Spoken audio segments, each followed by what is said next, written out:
Hello and welcome to the Andy of Astro YouTube channel. Back in March 2024 I started a project to make a dual telescope rig with 2 imaging Newtonians and 2 cameras, 2 focusers, and all of that mounted on one EQ6 mount. The idea was that you'd gather twice the data from one imaging session by using the 2 telescopes. Now the whole process took about 2 years, and I produced videos of each step of the process, how I modified the Newtonians and gathered all of the equipment together in order to achieve a working rig. And it's often been something which I thought would be good as a longer video. So I got all of those edits and I've put them on one timeline, and I've tightened them up, and I've kind of hopefully made it flow into one long feature. So enjoy the video. It's quite long, it's over an hour, and I think there's some useful information in there, so I'm hoping it will help anybody who's doing a similar sort of project. So enjoy the video. Thank you very much for watching, and I'll speak to you all soon. Cheers now. Bye.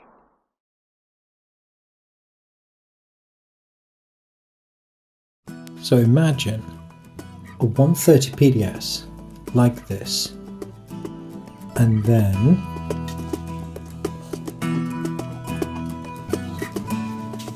adding a second 130 PDS side by side.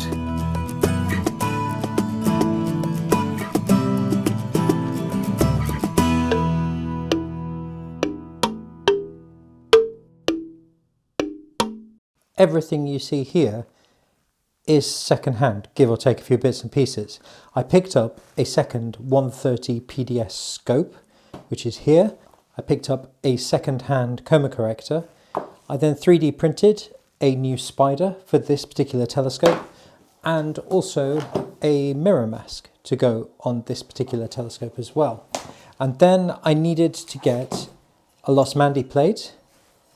I managed to get this one, along with 2 brackets to mount the dual scope setup. So the idea is one will be on there, and then this one will be mounted somewhere on there, and I will be able to hold 2 130 PDS scopes on one Losmandy plate with these, which are very cool. So these were all second hand. It's taken me a while to find all of this stuff.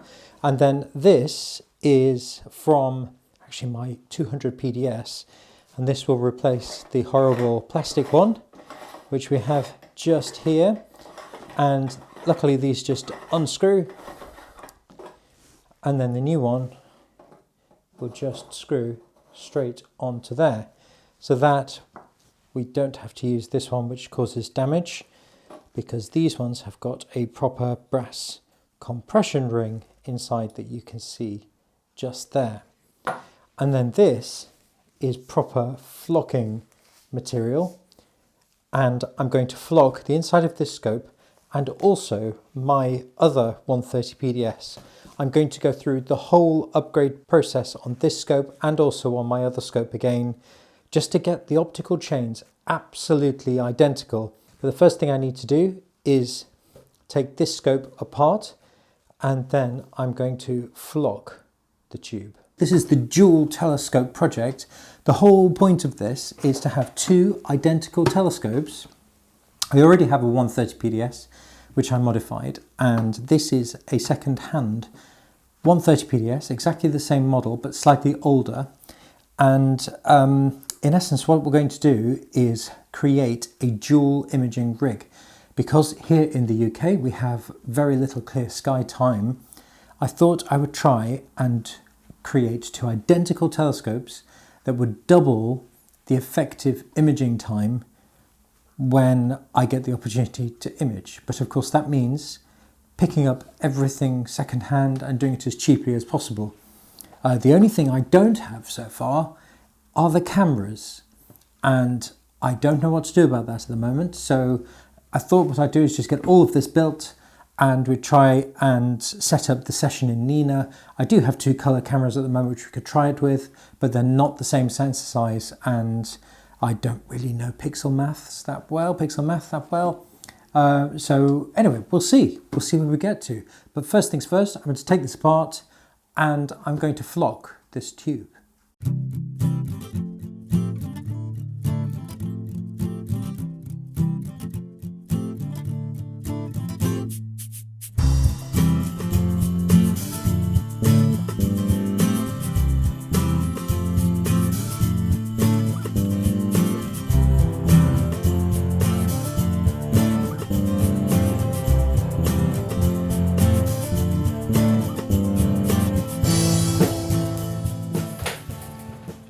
Hello, it's me. There we go. That is the tube, and it needs a bit of clean, but you can see it is completely painted black on the inside. And what I'm going to do now is flock the inside of this tube. It needs a wipe down, I think, so I'll give it a quick wipe down. The mirror is hazy. I think it's just muck. It looks like it's just muck. I hope it's just muck. But yes, so the mirror's there, and there's the secondary as well. I'll have to paint the edges of these. And as is the case with most Skywatcher mirrors, it is loose in its mirror cell. So I don't know if you can see that, but it's actually loose. And if you shake it, it's loose, which means that these wobble around. So what I'm going to do is put some more cork on the inside, which stops it moving, but I don't want to pinch the optics, so these must not be too tight. And of course I will be fitting the mirror mask to mask these three mirror holding positions just here.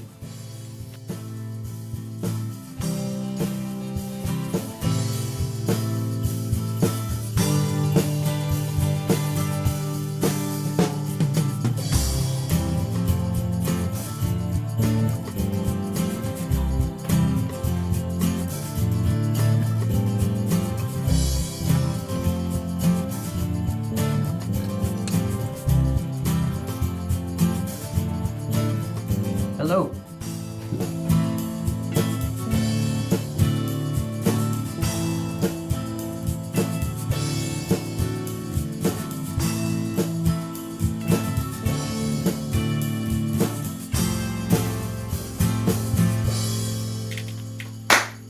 There we go, fully flocked inside, as you can see. And it went on really well. I'm really pleased with how this has gone on.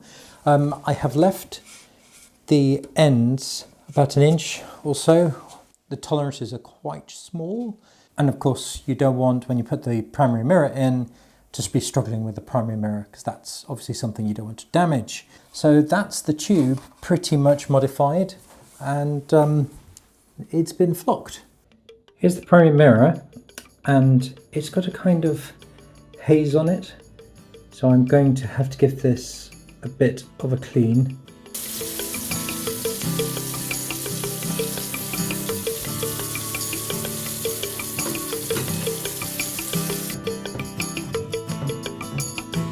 It's already looking better. I haven't done very much to that at all.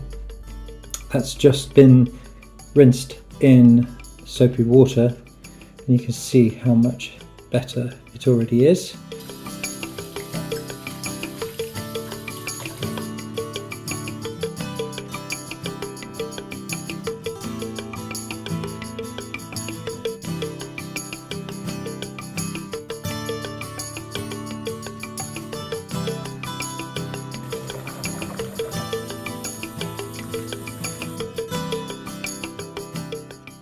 And that's the secondary as well. I didn't need to clean that one particularly, but it's looking pretty good to me.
to reassemble the primary mirror, I've got some extra cork here, which I'm going to stick on here to hopefully help support the mirror a bit better. So I'm just going to cut this into 3 hopefully reasonably equal parts.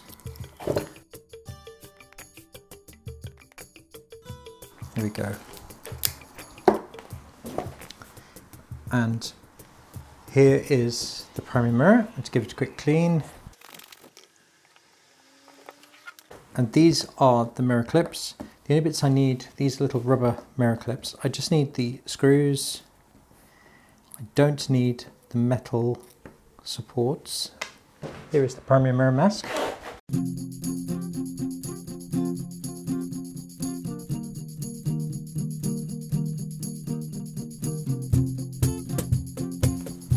So I've tried really hard with that to not pinch the optics. So as soon as it got tight, I backed it off. So that's loose. That's just got tight. So then I'm just going to back it off. That's loose. And it's just got tight, so I'm just backing it off. But until I do a star test, it's very difficult to be able to tell. But there we go. So that is the primary mirror back in its housing.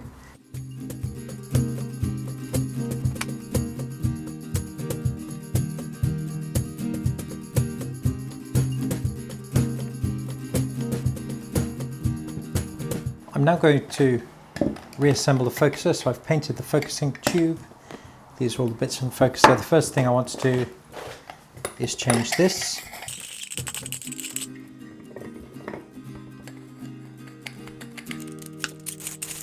So we've now got the one with the brass compression ring fitted in there.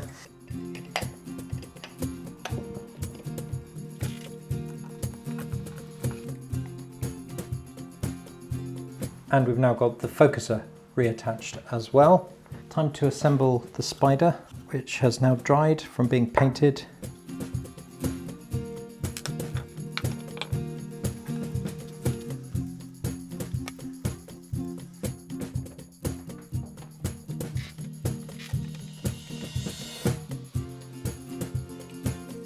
And these are just little 3D printed washers which protect the paint on the scope, so I can just screw these in to the new spider.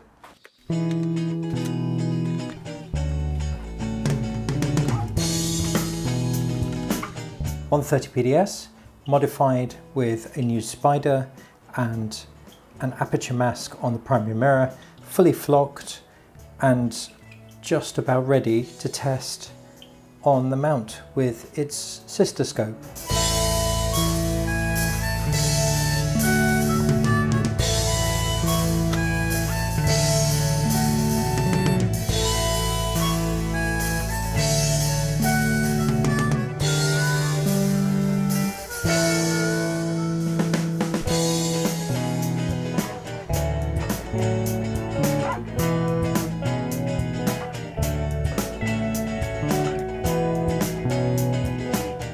This is what the dual rig will look like. Both scopes will essentially be identical. They'll both have focusers, they'll both have cameras attached. This one obviously hasn't got its camera or focuser attached at the moment. They've both got 3D printed spiders, and this one has been flocked. This one has not been flocked yet, but I wanted to see what the dual rig would look like. It's sat on the dual mounting plate, which is here, but effectively that is what the dual imaging rig is going to look like. It does look super cool.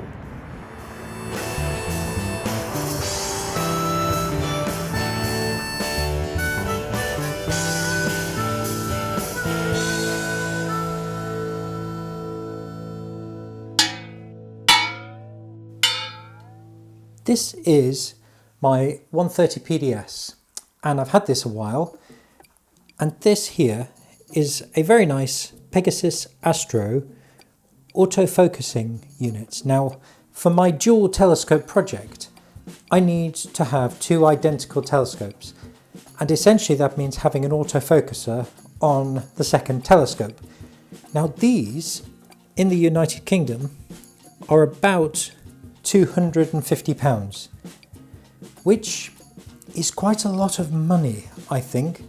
So I'm trying to think if there are better options. The ZWO equivalent of this is also £199 in the United Kingdom, which is quite a lot of money also. So then I was investigating what I should do, and I stumbled across a post on Facebook where somebody had used a Gemini autofocuser, and it was about £60. So that sounds really interesting. To give you an idea of what this is the equivalent to, this is a Skywatcher DC motor autofocuser or focuser, and these are about £55 to £60 in the United Kingdom, and they come with a push button unit to allow you to change the focus. You can't really use it very well for autofocus routines because it's a DC motor. It does not have positional information as to whether it's actually reached a position. It just applies a voltage and hopefully the motor turns. Whereas a stepper motor like this in here actually moves by an exact number of steps. So I think I paid £65 to £70 for this, including postage and packing and tax. So this effectively gives you full control of your focus and the positional readout from the stepper motor, and also it has a remote control, so you can use it in a similar fashion to a DC motor if you wish to, which is quite clever. You just have to plug a USB power supply, which I'm assuming is 5 volts. They're normally 5 volts. You just have to plug in a USB power supply to make that work. I have actually already unboxed this, but I forgot to turn on my microphone, so the sound was terrible, so I'm doing it again. And here it is. This is the now not unboxed, we're going to pretend, Gemini focuser. So in the box, it comes beautifully packaged in a cardboard box, which looks a bit like that. That is how it arrives. And within there you have some pretty good packaging and a USB lead, which was in that bag. And then there was a cable tie to go with the USB lead. And then we have the actual autofocuser, which is here. And it was in this little plastic bag. There we go. So it has on the back a temperature sensor input, a USB 2 socket, and also an infrared socket for the remote control, which we have. It also came with some mounting hardware, some screws and washers here, look to be Allen keys. And then we have the infrared sensor, which is there. There is a remote control, which it came with, and a mounting bracket. Now this is much nicer than the one they show on the website, so that's much nicer. That is the mounting bracket, and then it comes with 3 different size coupling pieces, so they all have different size holes in the back to allow you to connect to whichever size you require on your telescope. So essentially this is everything that came with the autofocuser. This is the website on AliExpress. Now it's worth searching for different versions of this, because this one here, if you look carefully at what is available with this, you can see there's a temperature sensor there. My one didn't come with a temperature sensor. It came with an infrared sensor for the remote control. So it's worth having a good look just to double check which version that you need to get. Now, if you do go for one of these and you want the drivers, you have to scroll down and then you need to click on View More, which is here. And then it shows various shots from Nina, how it's been rigged, and then there is a link to the drivers, which is there, and a contact email address there, and a Facebook group. Now I've opened up this link, which is here, and you can see there's obviously a flats panel that this particular company make, and an EAF. So you then download that folder containing all of the drivers. Once you have downloaded them and you've got the folder here, you have to unzip your folder. So you just right click and then go to extract all. Now I've just set it up to the same location folder on my computer, but in here you now have the different software. Obviously for myself, I need the English software, and this here is the ASCOM driver, so you just need to install that. And then within here you have another folder which you can unzip, so you extract again. I just extracted it to the same folder, and within here you have the Gemini console. So I have my Gemini just here, and I'm going to plug it in using the USB lead which they supplied. So let's see what happens. So it beeps at you, and it now has a little red light which you can see just there. So that's now powered up. It's all USB powered. And then I'm going to go into Gemini Focus Pro console, and here it is. Now when I first did this, it did not find COM port 4, so I had to refresh a few times, and eventually it came up with the correct COM port. So what you do is you just select the COM port and you click connect. There we go, it's now connected. That's very cool. And essentially that's it. It gives you a few options for different speeds and going forwards and backwards, but that's it. It's essentially working, which is really good. So I then thought, let's get this connected in Nina. So I'm now in Nina, and I'm going to connect this within Nina. So we go to the focuser, and I've already tested because it's obviously there, but what I would do is I would select the ASCOM driver, which is the Gemini Focuser Pro, then go to the settings here, and I know because I connected within the little control panel before that it's COM port 4, and click OK, and then hopefully it should connect. There we go, it has connected and the little red light is on, and if I click on the buttons, it is now moving forwards and it's now moving backwards. So it's very interesting. I have no doubt that somebody's done some very hard work to make this, but for what is essentially sort of £60, that's a focuser. My last focuser I bought was a ZWO one, and it cost me £199, which is quite a lot, and the Pegasus Astro ones are £250. I'm not saying that's better. I suspect that the components perhaps are slightly cheaper, and maybe the motor's not as powerful. It certainly hasn't got Wi-Fi or any of the bells and whistles, but so far that seems very promising, and I haven't found very much about these Gemini focusers. So I'm going to give it a whirl and install this on my dual telescope rig. So I just ran a very quick search in AliExpress to try and find the Gemini focuser, and I found these. It would appear that this is the one I bought, and it has the remote control, and it doesn't come with the temperature sensor. So if the remote control is more important for you, then that's the one for you to go for. However, if a temperature sensor is more important for you, then a different version would be the one to go for.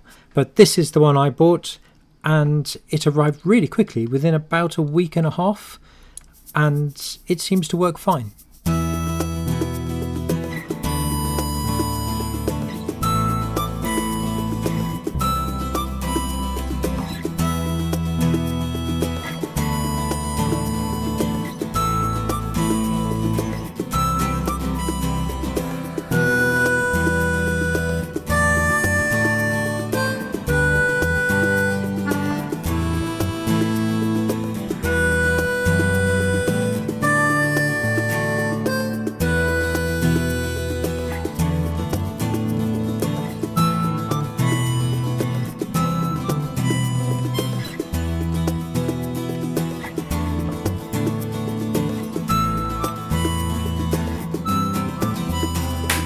Some other parts for the dual telescope project have arrived. I was on Facebook Marketplace and somebody was advertising an Altair 269C color cooled camera, which is identical to the one I already have, and it was an absolute steal. Normally I think they're about 700 and something pounds. So normally second-hand you're looking at about 550 to 600. This one, 350 pounds. And it's pretty much immaculate. It came with a driver CD, but you actually download the drivers, and it came with a power supply, and the actual camera itself is in very good condition. It's not got the original cover, but at least it's got a cover on the sensor. I've tested it. It works absolutely fine, exactly the same as my other one. So essentially I now have the two cameras which I need for the dual rig. So now I can start putting together the camera, the filter drawer, with the correct backspacing, and actually then look at how I can align the two telescopes together on the same object.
That's both scopes with their cameras.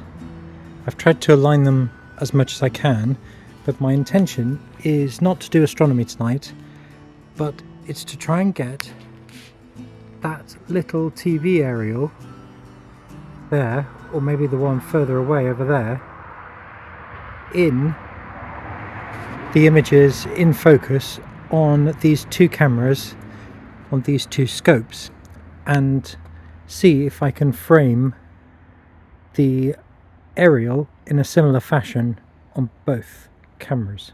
So I have now got effectively both telescopes that you can see here, effectively looking at that aerial, which is just there where my finger is.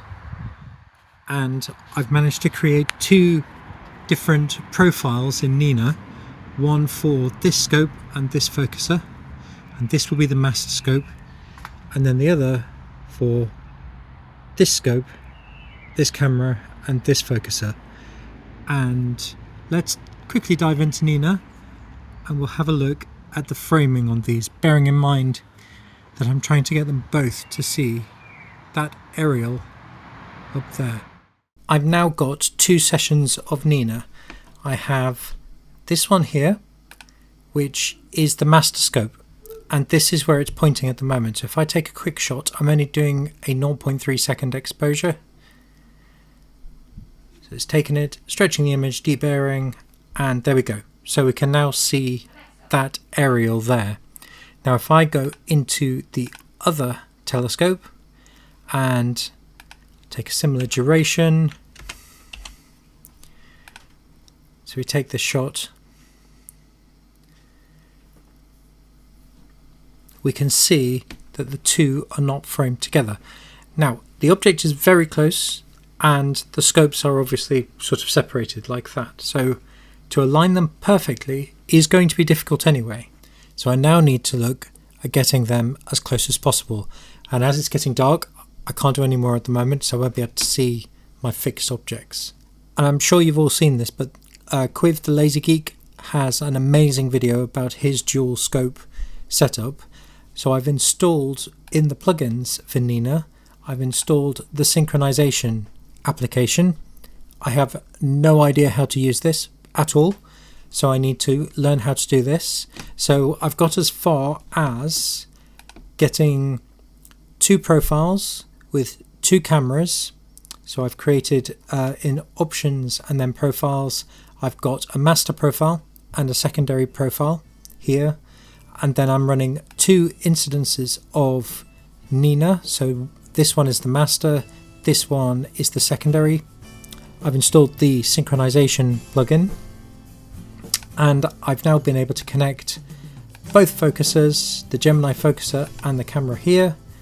And then in this one, in the equipment, I've got the Pegasus Astro focuser and the 269C.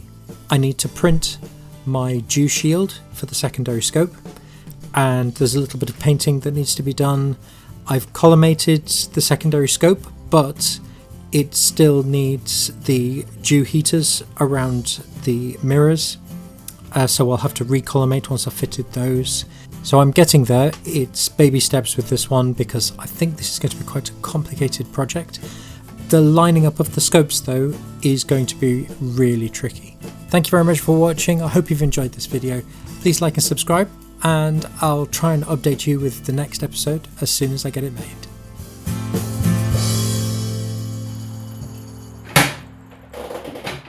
Oh my goodness, I nearly destroyed that mirror. The dual scope rig is just here. Come with me. Here we are. This is the dual scope rig. Just doing a quick test build to make sure everything fits together. The new 3D printed dew shield is here, and I've kind of built it all. The next challenge is going to be to get these 2 scopes to look at the same thing.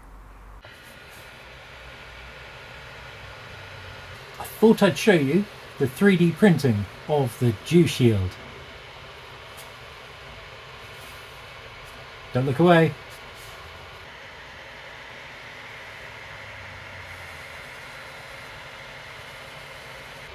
Keep watching.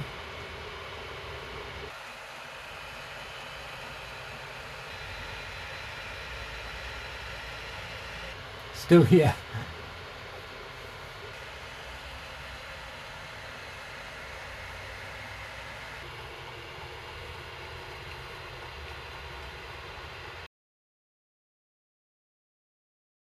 There we go, the finished print. Looking pretty cool, and it took 33 hours and 13 minutes. This is the dew shield. So we have the effective lens cap, which will fit on there. This bit slots onto the telescope, and there's a little slot just there for the cable to the dew heater on the secondary mirror, and then this will be glued onto there like that. You may ask the question, why not just 3D print all of that in one go? Very good question. And the reason is that this takes a long time to print. So that was 33 hours.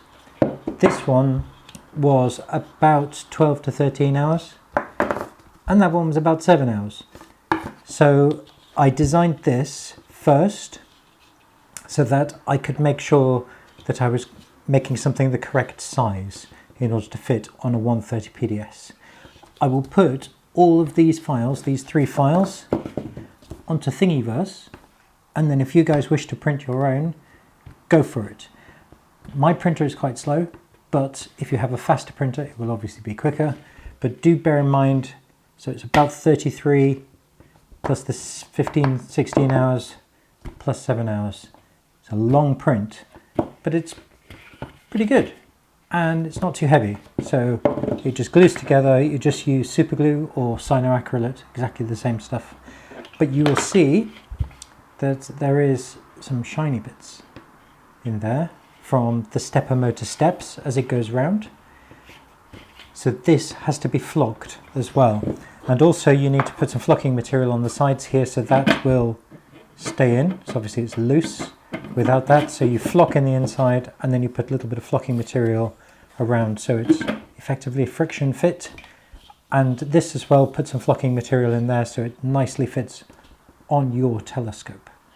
And that's it. One 3D printed dew shield.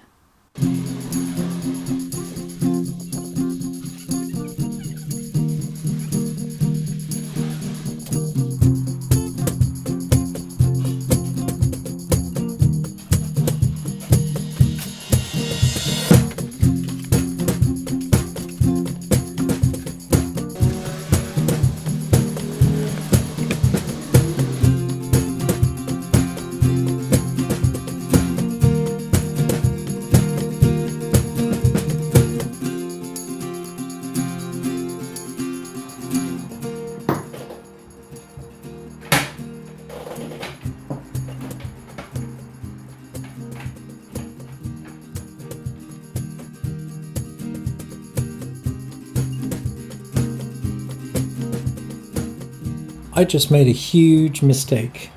I forgot that this actually goes through here, the cable goes through. And as I removed this, this swung across and just tapped the side of the mirror. I am so lucky I did not chip the side of the mirror at all.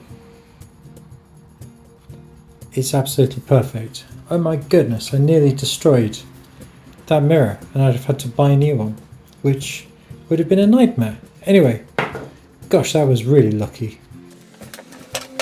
Oh well, accidents happen. Right, so a bunch of you have asked me, how well has a 3D printed spider held up in the weather?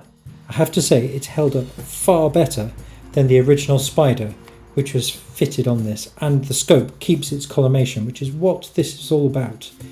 So this has been a total triumph. It's just PLA and it's rock solid, absolutely rock solid. If it was in the Sahara Desert and it was really hot, it would probably warp. But I'm in the UK and it's flipping freezing most of the time. So therefore, I have to say this has been absolutely brilliant for me. And I am incredibly lucky that I did not just smash the corner of that mirror. I'm going to put this safe now.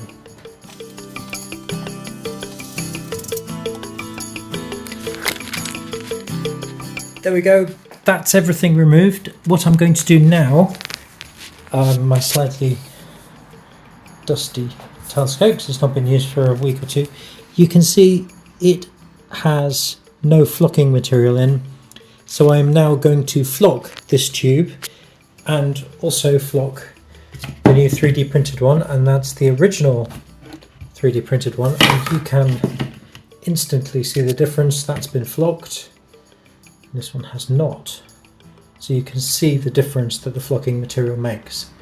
Effectively it stops reflections. The way I measured this, I got my flocking material, which is this stuff here, and I wrapped it over the telescope like this, and then I brought up the other side and I just fitted it with about a centimetre overlap or so, and that took me to about this 5 line here, so following that along to somewhere around here. So I'm just going to double check that and then I'll cut along this line, and luckily with a 130 PDS this is exactly the right length to fit inside here, leaving an inch either end, which is where the spider and the primary mirror will fit.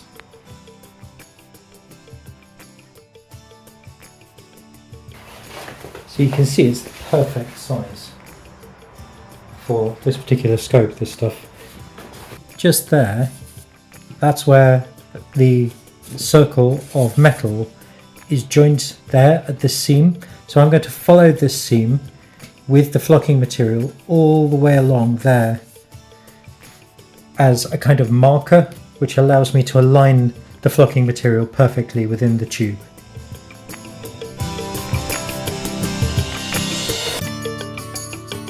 I've just lined it up with the seam just there, and I'll start to peel off the backing material, and then I'll stick it down in small amounts, just going around the whole tube. I've just remembered something.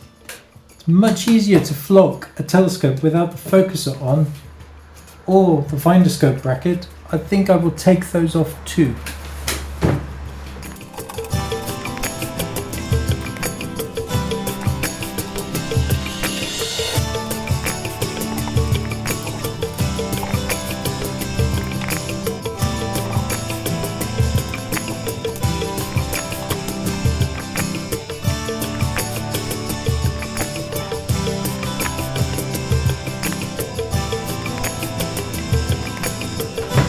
There we go, flocked tube. Just got to put some more flocking material around there, and then that tube is properly flocked.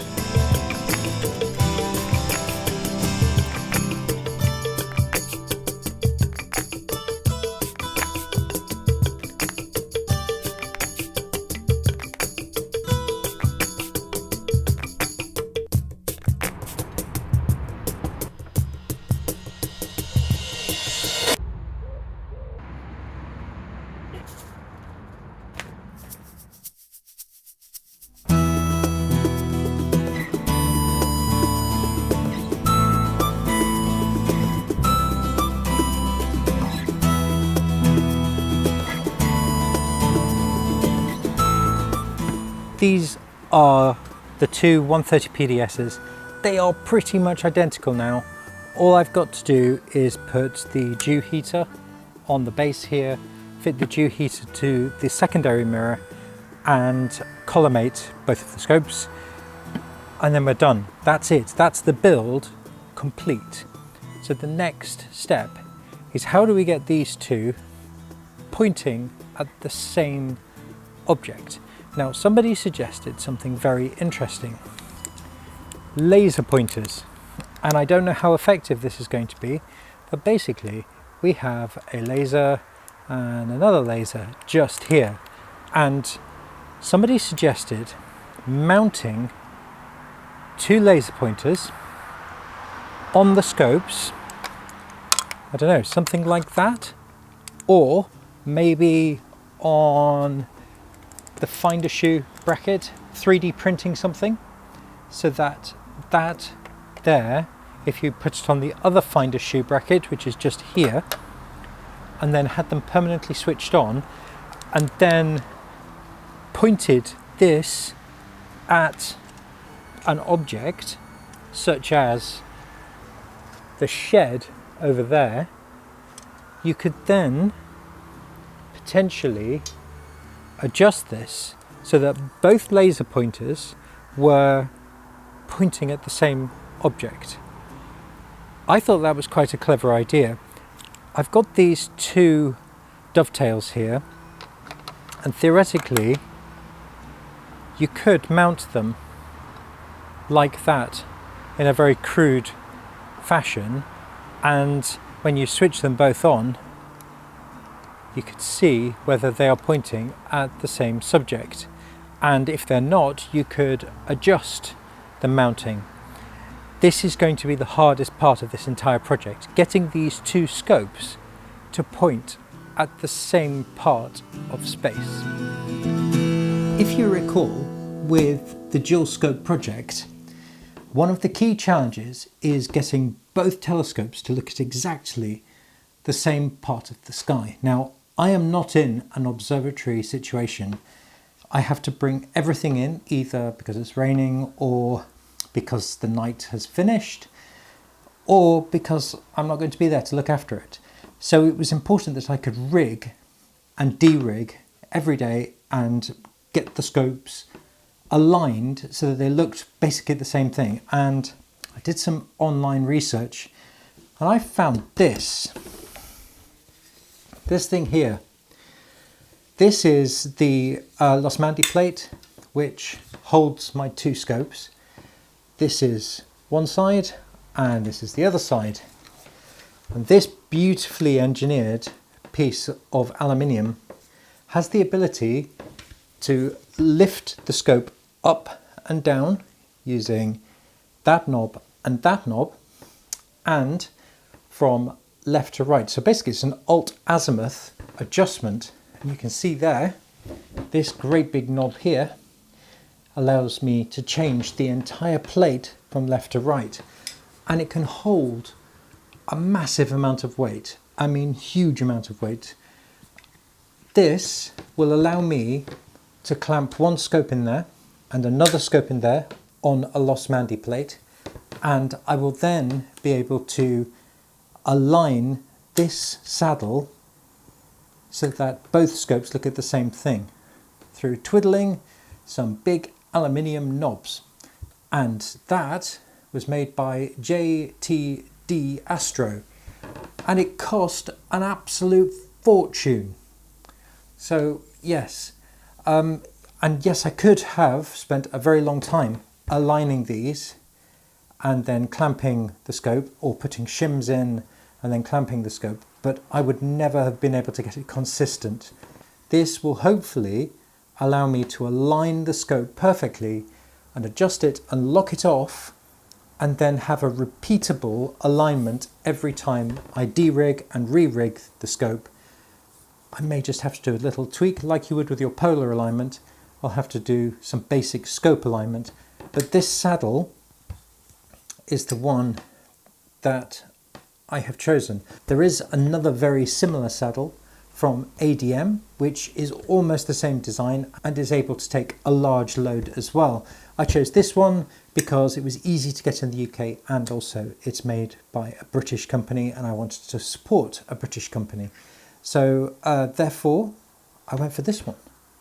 The dual telescope rig. I should probably make something.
This is the prototype of the guide scope bracket that I've 3D printed.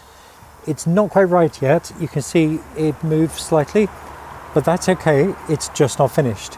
This slot here needs to be longer, so I need to move that entirely. And likewise on this side, it needs to be moved up so that these brackets here can properly clamp onto this dovetail here. I also need to 3D print a little offset to go in there because I can't quite tighten this. It's just fouling the surface there. So you can see there's a little offset there that needs to be printed. So I'll just print another one to lift that up so I can control this knob properly. But this idea is to put the guide scope in the middle, and you then can shoot. Obviously there's a cable in the way there, but you can shoot between the two cameras. I've also purchased a third counterweight. I still need to use the bar extension even with this additional counterweight here, but now the telescope actually balances with the cameras pointing upwards, which is great because I can't have them pointing downwards because it fouls all of these mounts here. I also needed to level out the two scopes, so I've added another Losmandy plate here so that the whole thing's moved up slightly, and that's just bolted on there. You can just see it's been bolted on. So effectively that's all the same as before, but it just pushes everything up. And then this will be my guide scope solution, which I think is going to be quite neat when I've 3D printed it properly. It's looking quite cool. So there we go, that is the dual scope rig so far, and it's still cloudy. I don't remember actually when I last saw some stars. Anyway, yes, there we go, the dual telescope rig. There we go, this is my 3D printed bracket. It does need a little bit more work. It's a little bit flexible at the moment, so I'm probably going to make a plate to go over the top here, and then that spacer that I've printed there will be just moving this dovetail up. So that's metal.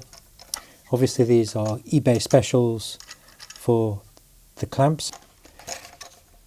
We are that close now to being able to get the dual telescope rig imaging, which will be amazing, I hope. It's been such a long journey, this one. It's taking ages, partly because of just getting hold of the bits and also trying to source all this so it doesn't break the bank completely. But I think this should be quite a good solution. I'm looking forward to trying this out.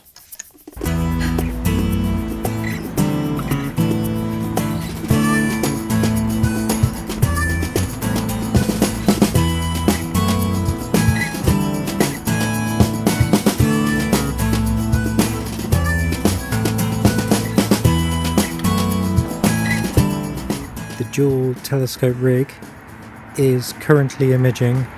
I haven't got the framing absolutely perfect, but it's close enough, and hopefully I'll be able to get something from this. It's taken about 2 hours to get everything working, and now it's working really well.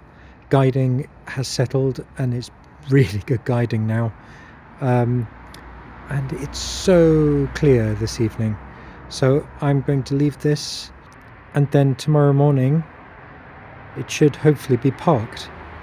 Here is Andromeda, currently being imaged in the garden. This is a 1 minute exposure, and guiding is pretty good now. It wasn't so good earlier, but it's really quite good now. So 0.70, which is okay, that's good. And here is the second scope. This is the dual scope rig. So if I put these images side by side, there we go. That's both telescopes imaging the same object. I know the framing isn't 100% right on the one on the left, but I am 100% happy to see the two shooting the same subject. I'm going to crop this in, that's fine. To have both of them imaging like this after all this work is a triumph, and I'm so pleased that I've got this far. And the other thing which is really good is the dithering. So this incidence here, this one here is the master, and this one is the secondary. And this one is basically listening to this one over here and saying, when you're dithering, I will synchronize my dithering as well. And the way you do that, and this is the very first time I've ever used the advanced sequencer. I've probably got it totally wrong, so forgive me for this, but you can see here there's synchronized dither on there. So every 3 exposures it does synchronized dither. So if I go now into this side and look at the sequencer, so I've got synchronized dither there. Every 3 exposures the 2 will be synchronous, and then the dithering will take control on this one, and on this one it just listens to say, okay, when you finish dithering I'll stop my exposure again. And that's it really. And you can see here it actually says exposures 2 of 3, so in a moment it will dither and it will have synchronized the exposures that we have over here. So at the moment we've got 17, 18, 19, so they're pretty much second accurate, and it will basically synchronize the exposures. This version of Nina on this side has control of everything. So it basically, in the equipment tab, it has the camera, it has a focuser, it has the mount, and it has the guider. And then on this side, under the equipment tab, it has a camera and a focuser, nothing else. So that scope is just this version of Nina. So all it's kind of doing is controlling exposures and focusing. And then this version of Nina is basically doing all of the heavy lifting. So it's doing all of the dithering, all of the mount control, and all of the guiding. So you can see now it has just dithered just there. If we go back into Nina, so it's this instance leads the dither, it says down there, and it started exposure now, and this one has now started its exposure as well. So the 2 are synchronized, and that is done entirely with this synchronization plugin which is available for Nina.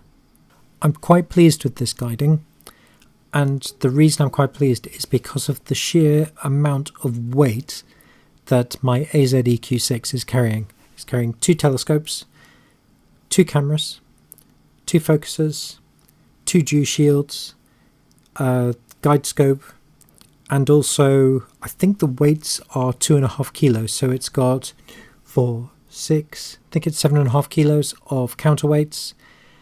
So I know you don't count counterweights with the imaging mass, but to get guiding like this with that amount of weight is not too bad. I did have terrible guiding earlier, and that's because of my terrible cable management currently. So all of that I need to tidy up, and that will hopefully allow me to have this sort of guiding with this setup every time I rig it. Side by side, 2 cameras, gathering data. This is what I've been trying to achieve for the last few months, and it's finally doing it. It's doing it. It's cool. Really pleased.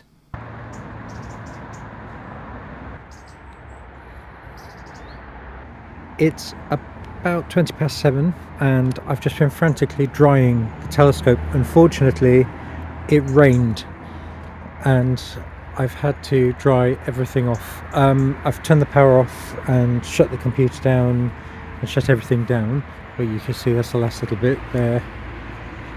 So it got a bit damp, but it wasn't too bad, so hopefully there's no damage done. You can see how much water there was. Not good at all, but I don't think it was more than just a little shower.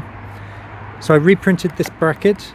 It's slightly thicker. I'm also going to put a top plate, but the guiding was really good. The thing that held it back was all this. So I need to come up with a better cable management solution, because this is not good.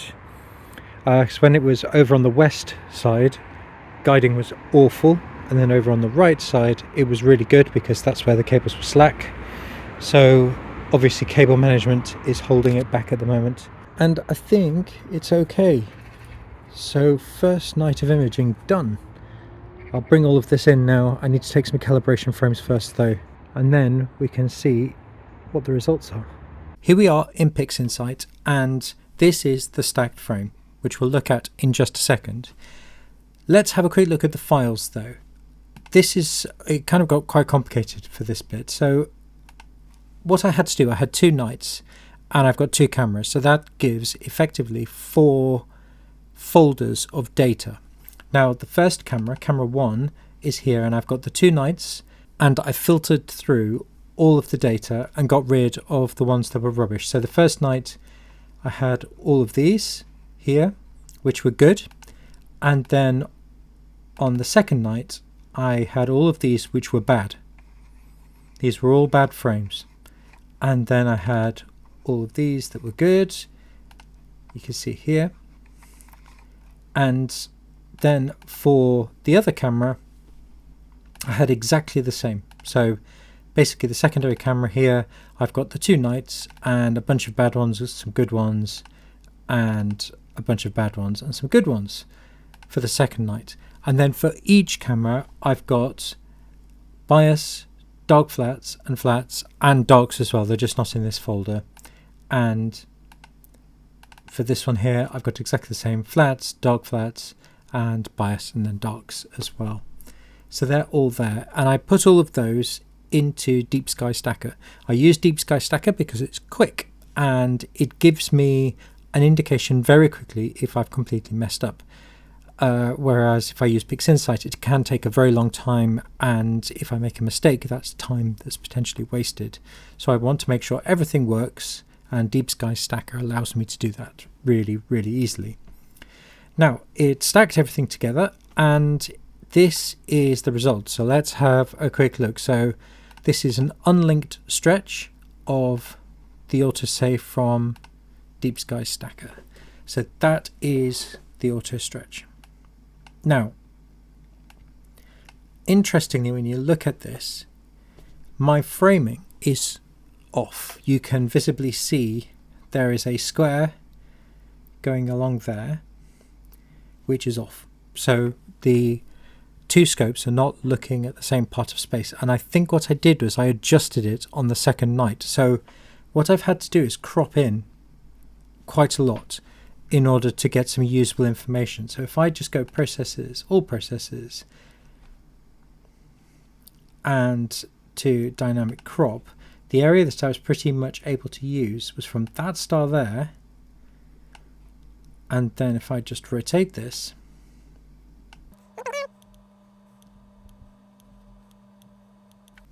effectively that is the area that I was able to use. So you can see how much of the field of view I've lost as a result of the 2 scopes not looking at exactly the same area. So if I apply this, you can see it doesn't look so bad there. And unfortunately I've lost this galaxy here, which I really liked, and I've lost some information there, but I can see things here which I have never seen before. So for example, there's an area there which I've not seen before in any of my images, and there's quite a lot of details here which I haven't picked out before in my previous images. And the other thing which I've noticed is the number of files and dithering, and the data is so smooth. The noise in the data is really low. This is really nice. So eventually, after I had got the 2 scopes, 2 cameras, 2 nights, I got about 6 hours, 6 to 7 hours. So this is about 6 to 7 hours of data. Would you like to see a finished image? This is what I managed to get from it. So it's not bad. I'm sure if my processing skills were better, I could pull a lot more out of this. But this is the first sort of go with the dual telescope rig. And the things that I really like, these stars here, I've not seen before in any of my images.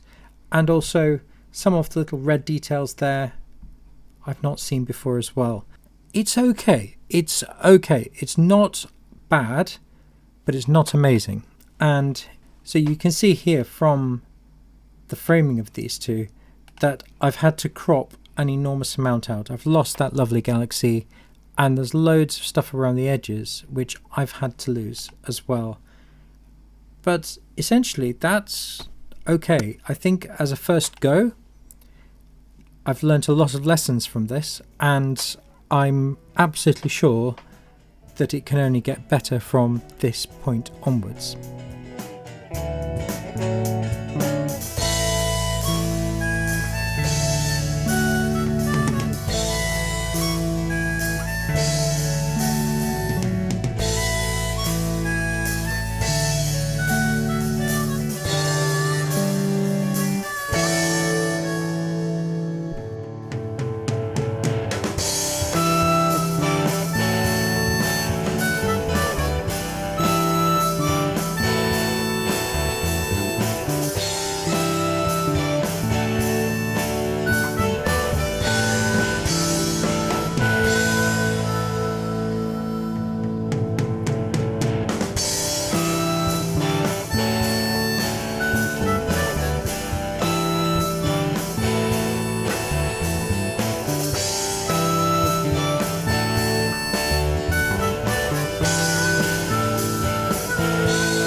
The dual telescope rig was able to image for a week, so I split the week between two objects, or three objects really.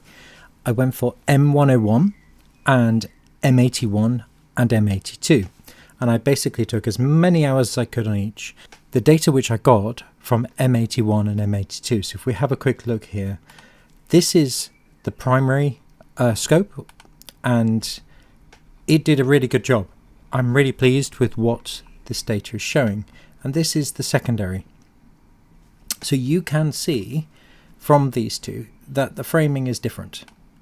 The one on the left has a slightly better framing than the one on the right.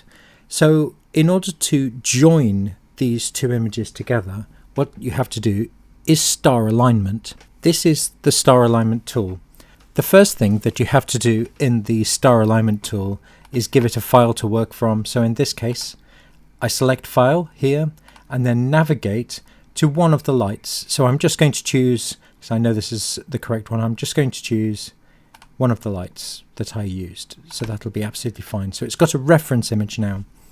Then you have to add the individual stacks that we've got here. So I'll go click add files, and then I'll navigate all the way to the bottom, so that's the autosave there from Deep Sky Stacker. Select that one and open that. So that's now populated there. And now I need to add the secondary file as well. So I'll go in again and navigate to the correct folder. There we go. So I've got those two files set there. Now what I'm going to do is set the output directory. So I've created a folder that basically says star aligned, and I'll navigate to that. So here it is, star aligned folder, and I'll select that particular folder. And then all you have to do is click on the circle and it will star align these two images. So we'll do that now. I've now got my star aligned images that you can see here. So we'll have a look at those because they will look slightly different. So we've got this one, so we'll drag that onto there, and we have this one here. The framing is slightly different between the two, which is exactly what we would expect, because the star alignment tool has effectively lined those up. So when we glue those together using Pixel Math, we'll be able to hopefully use the combined data from the two cameras. But we can also see our old friend light pollution in here. So what I'm going to do, I'm going to use the gradient correction tool on each of these before I glue them together, because I'd rather have the light pollution removed before we glue those two together. So I'm going to use the gradient correction tool to do that.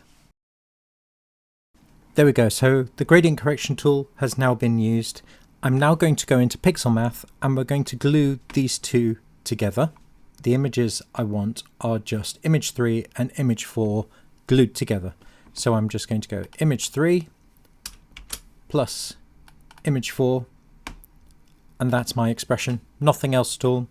And I'm just going to tell it to generate a new image, so create a new image and then apply. This is our new image here, and I'm just going to run an auto stretch.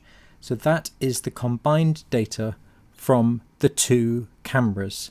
So what I'm going to do now is crop this data and then process it and see what the final image will be.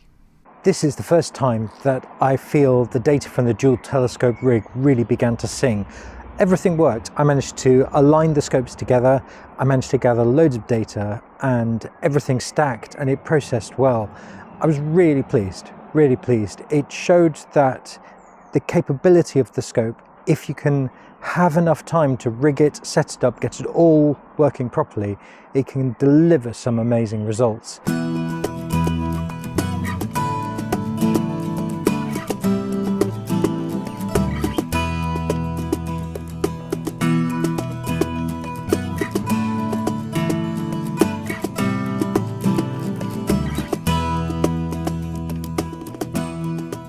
I did feel that M101 was the better image between M81, M82 and M101. The HA data from M81 and M82 is always difficult to capture with a one-shot color camera, and I've particularly found that you can't really see the HA data even though I tried to pull it out. I think the better route is to do an RGB image and then separate HA data as well, and then glue them together in Pixelmath. I think that's the best way to get a good image from M81 and M82. But M101 looks amazing, and I'm very pleased with that image. M51 also looked amazing, and I kind of feel that's the first time I've managed to get that scope to work really well also. So all in all, that section of time back in April when the weather just played ball and everything was calm, where you could just leave everything set up for the whole week, really paid off, and the data was great. So M51, I think that's probably been the best image I've taken of M51. Thank you so much for watching. Please like and subscribe. I can't tell you enough how grateful I am to all of you who subscribe. It makes a massive difference to the channel. It really does. And if you can support the channel in any way by just simply hitting the like button and subscribing, it basically tells the algorithm to share the videos around, and I'd be incredibly grateful to you all if you could do that. Thanks again for watching, and take care everyone. See you soon.